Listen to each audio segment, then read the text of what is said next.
folks, and welcome to another Saturday afternoon Samoflange. That's right, afternoon, because I forgot to do one last night, and today was a very busy day. So I'm doing this one on an afternoon. Of course, the co-host Benjamin could not make it this week, which are also trying to get Mikey to come on to a few, and as you know, scheduling for 3 people, a little bit harder, but we'll try to do better in the future. Just doing a solo one today, really. Like I said, I meant to do this one last night. Totally forgot. Got so busy, forgot. Went to bed. I was a little tired. Been up early with the girls, and we've been running around all day long. Went to a little outdoor festival thing. It wasn't much. There wasn't that many people there. You know, it's getting in the swing of things because everyone's kind of recovering from a long COVID no fun year. And so it was, I don't really miss that kind of type of stuff. So, but we went to that, and then my girls decided they wanted pizza. So I guess we lived by their demands, even though they're 2 years old. And from there, went to the zoo. Now, I'm not a big fan of the zoo. I'm not a big fan of any zoo. I think zoos are overrated. They don't do a good job of upkeep. They probably have money problems too, which I can imagine why they don't do a good job of upkeep. But it's just sloppy.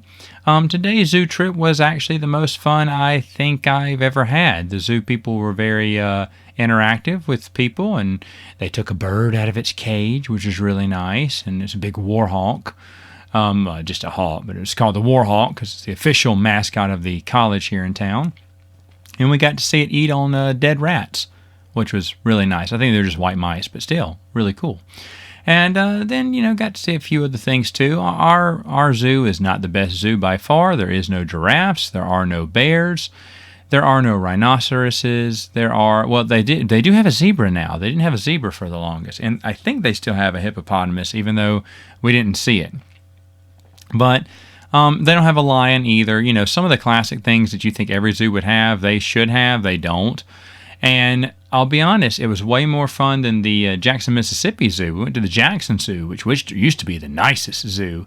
And that thing is just a fraud. That thing is just awful. It's just a complete waste of time. And I hear it's having problems. Like they can't even keep it open. So I was thinking, man, if they close down, then maybe our zoo should take it over. I don't know. I mean, our zoo isn't the best by far. It's got a little train. It's got boat rides, even though I think the boat was closed today. And the other thing it has is a little splash pad, which is one of its biggest attractions. But they didn't have it open this month because June. They decided they were going to open it up in June. Now, I don't know why that decision's made. Why not May? You think May is pretty warm, too? I mean, it's been kind of cool here in Louisiana. Past couple of weeks, but it was a warm day today, and why can't they just turn on the waterworks then? I don't know. Like I said, it's not me. I don't run that zoo, but I do like looking at dilapidated buildings, things that used to house elephants. Oh yeah, they don't have any elephants either. Snakes or anything like that. The owl exhibit or whatnot, that's closed. I remember when the radio people, which is a conglomerate, a corporation of radio stations, they put together and put some cash together to open up this nice little indoor bird exhibit. It's closed now. All those nice things that were open just about 12 years ago, that thing was still running. I don't know when it closed because we don't go that much to the zoo, but a lot of the inside exhibits are gone now. They won't let you go into the snake part. I'm guessing the snakes died. I don't know. But, bats. They used to have bats inside too, and that's been closed forever. But they got a lot of closed exhibits, a lot of rundown places, dilapidated buildings. Your average fare for a zoo. Zoos used to be a nice thing. In fact, I remember as a kid, you go on trips, field trips to the zoo, which was a lot of fun because you weren't in the classroom. You got to spend time outside and goof around with your friends. And maybe, just maybe, get a snow cone. So there's a lot of cool things about the zoo. And like I said, this experience of the zoo ranks the best I've ever had, especially as an adult. My sister and her family were there. My brother and his family were there. So, it made for a fun day, and they had fun as well. But anyway, so not bad. But I'm not here to talk about the zoo. I'm here to talk about board games. Of course, when it's just me, I'm just going to talk about board games. Now, I'll be honest, if Benjamin was here, he could talk about board games. Mikey could talk about some vintage board games as well. If for people who don't know, Mikey, one of our original co-hosts, Mikey and CJ, were also part of my original gaming group. In fact, that was my original gaming group. And we got together a long time ago, and that's how we created Saturday Morning Samoflange. We used to meet every Friday and play the game Zombies and have a blast. We'd play with a different expansion every week, and we just had so much fun. And then we started doing a podcast together too the next morning on Saturday. So Friday night was game night, and we'd discuss what we were going to talk about the next day on Saturday Morning Samoflange. As you remember, it used to come out sometime around 10 or whatever, back when we used to do it, the same day or whatnot, or maybe a week before, I don't know.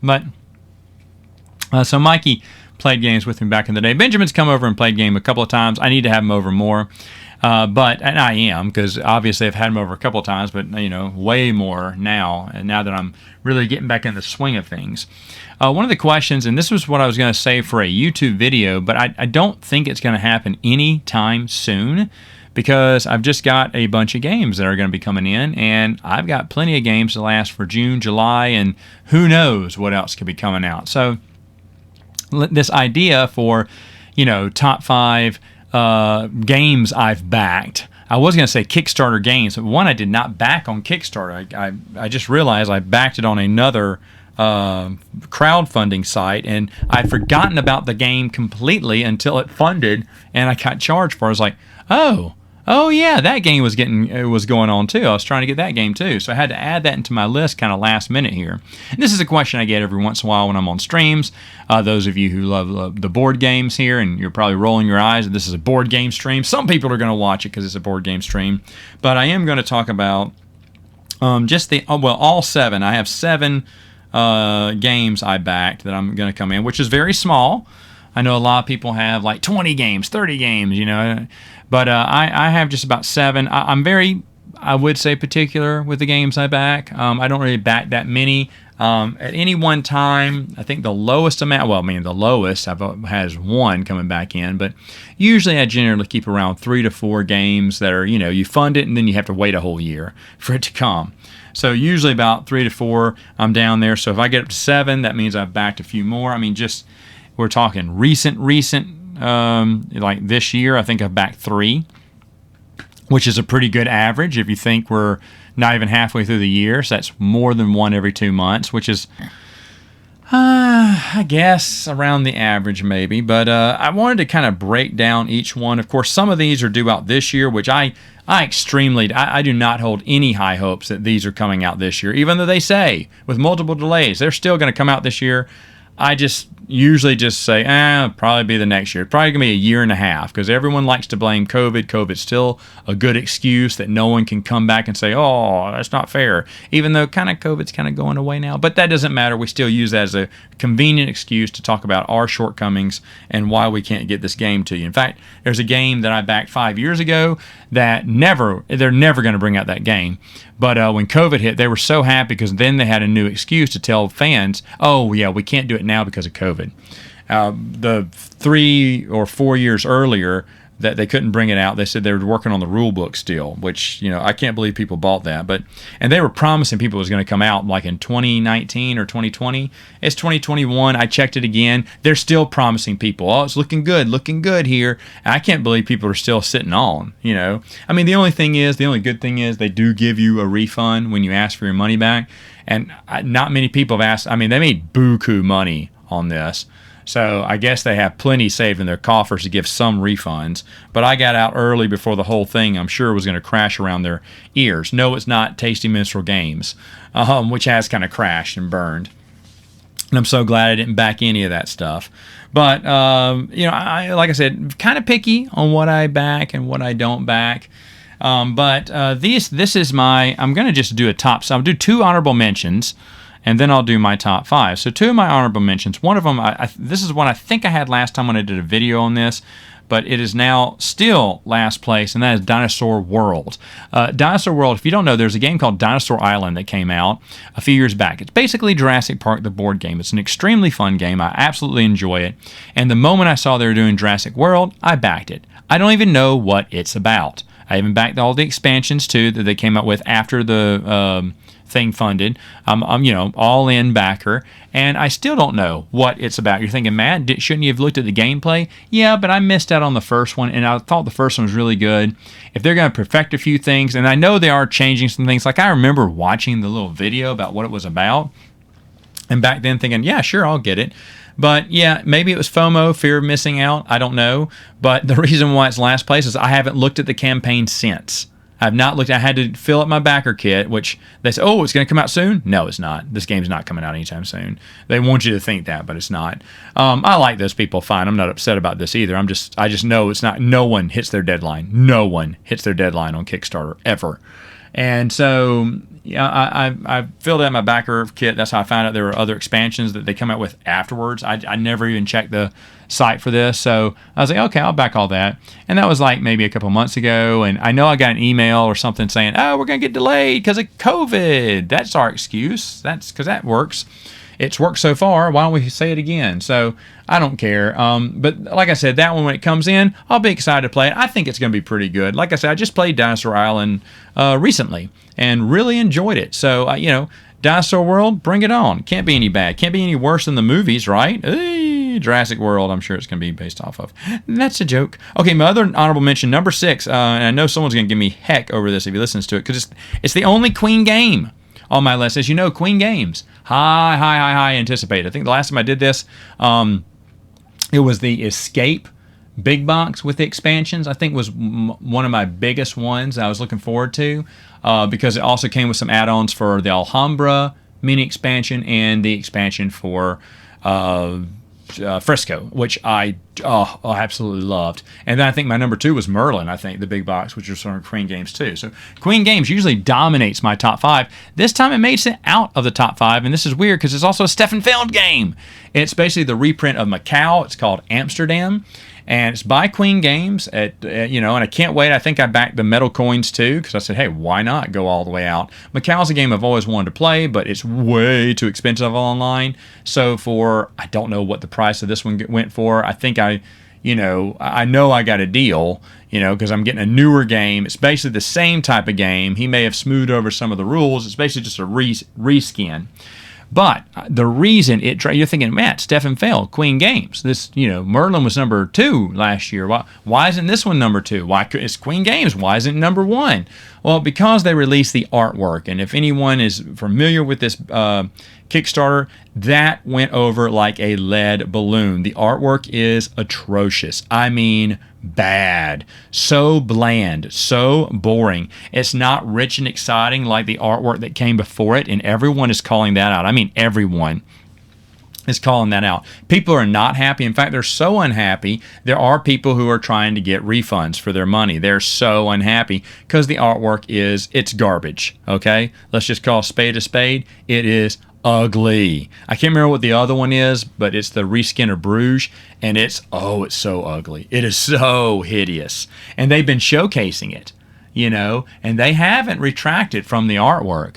Like, they're back in this, and it is like just awful. It will be one of the blandest games in my collection when it comes, because it's still coming. I mean, I know the gameplay is going to be good, and Stefan Feld's, it looks like one of Stefan Feld's winners here, so I'm excited for that, for the gameplay. But as the look goes, it will always go down as one of the ugliest or the blandest, not ugliest, but just blandest looking board games. Just go with the Kickstarter, check out the artwork, and then run away screaming. It's really bad. I don't know why. Queen Games made a lot of money on the Kickstarter. You think they would have put some money into the artwork, but I think they're proud of this, and they're not listening to anyone. They're not backing down.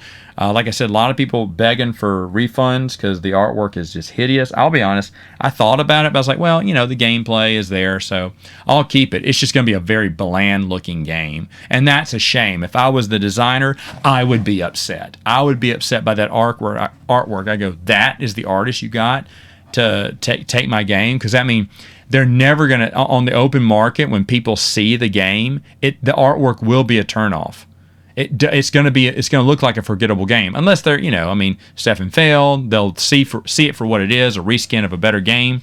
But maybe that just rises up the price of Macau. Now, if I could find Macau at a great deal, I'd buy that one. I never would back Amsterdam. But you can't find, well, at least last time I checked, you couldn't find Macau at a good price. So for right now, Amsterdam's in there.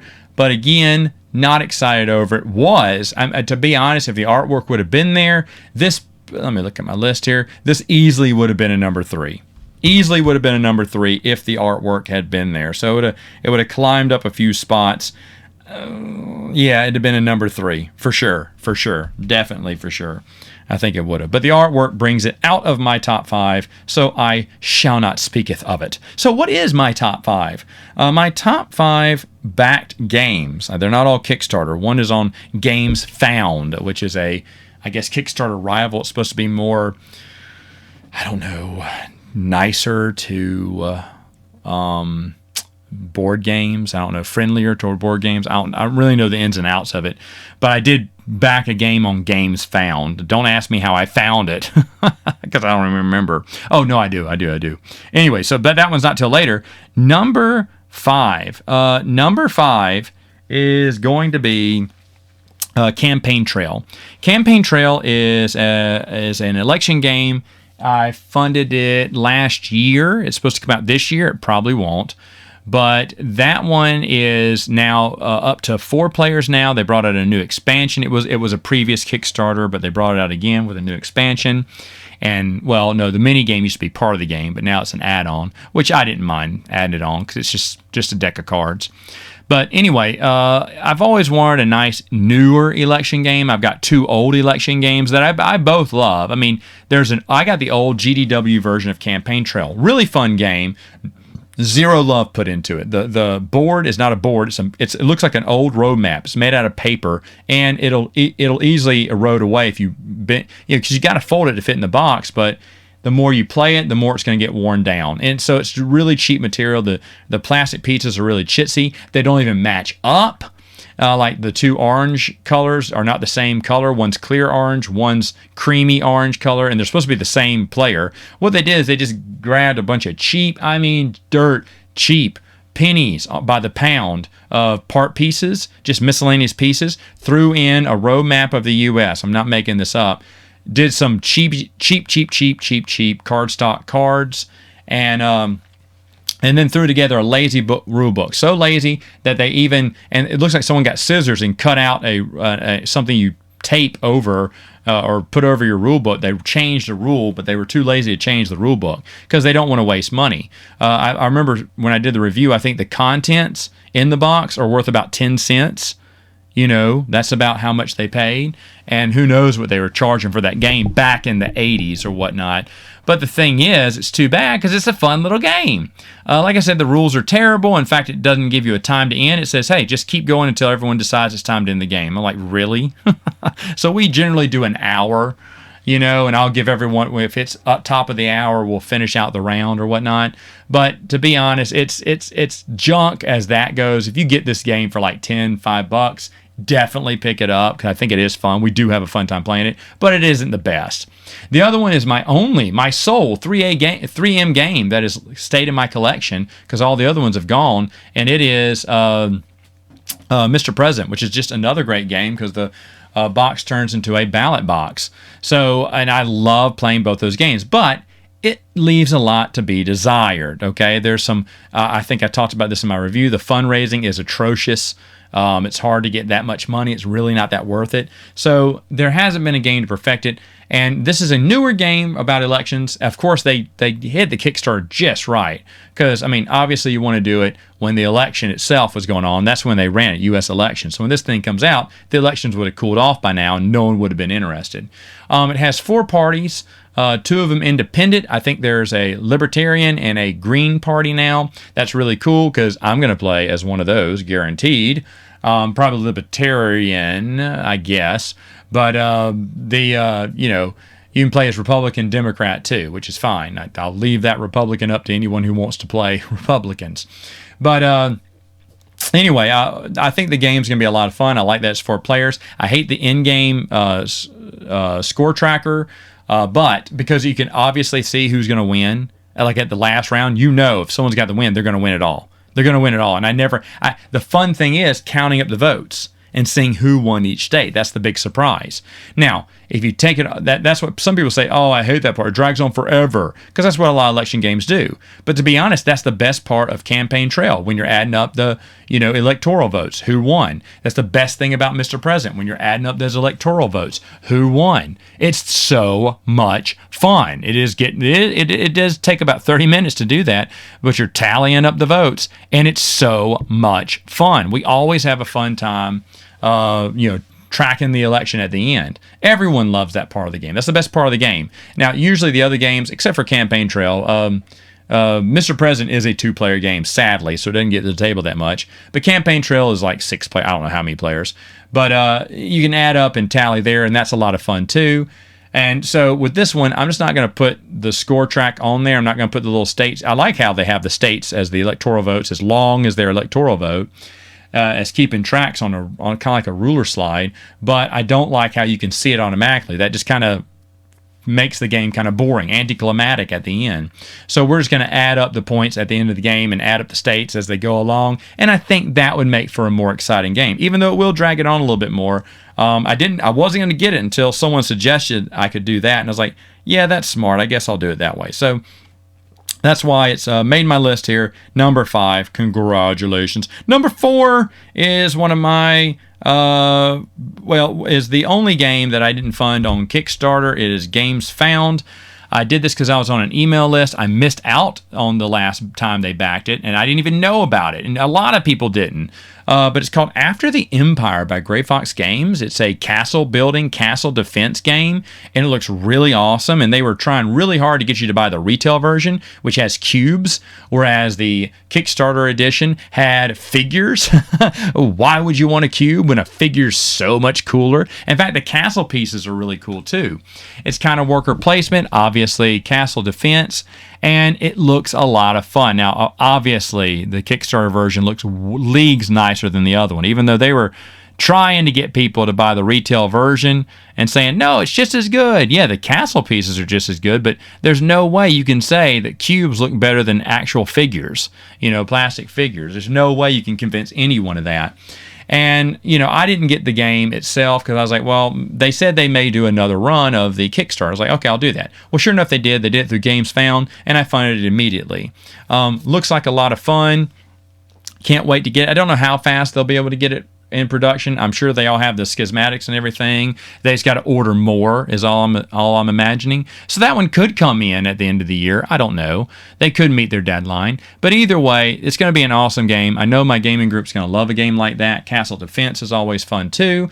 And it just looks absolutely wonderful and easy to play. That type of game is right up this guy's alley.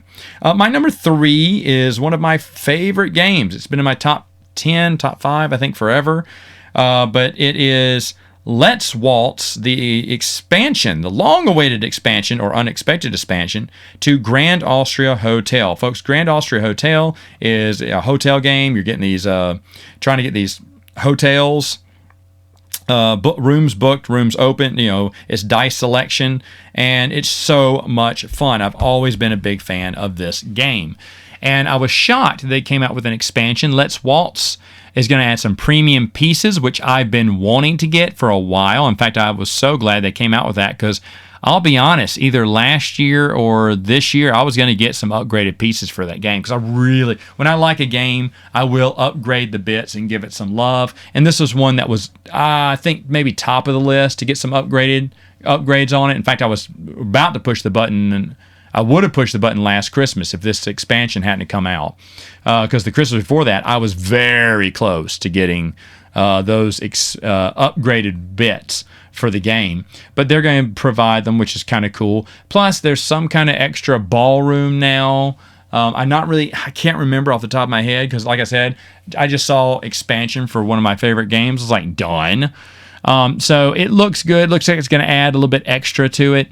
And like I said, I'm not worried about when it comes out because Grand Austria Hotel is a game I can always get to the table. It's so much fun. Like I said, one of my absolute favorites and a favorite of my gaming groups. So getting the expansion is just going to be, I can't wait. I can't wait. But there are 2 other games that are going to beat it. And that would be the two most recently funded games, to be honest. This is kind of wild. I was thinking, is this Cult of the New? Am I really excited about it? No, I'm really excited about Zombies 18. Now, it's not called 18. It's called Museum of Weird. Okay, it's probably one of the worst run Kickstarters I've ever seen. Meaning they're not offering you anything new with the 25th edition or whatever's coming out of Zombies. It's basically just a reprint of everything they already have.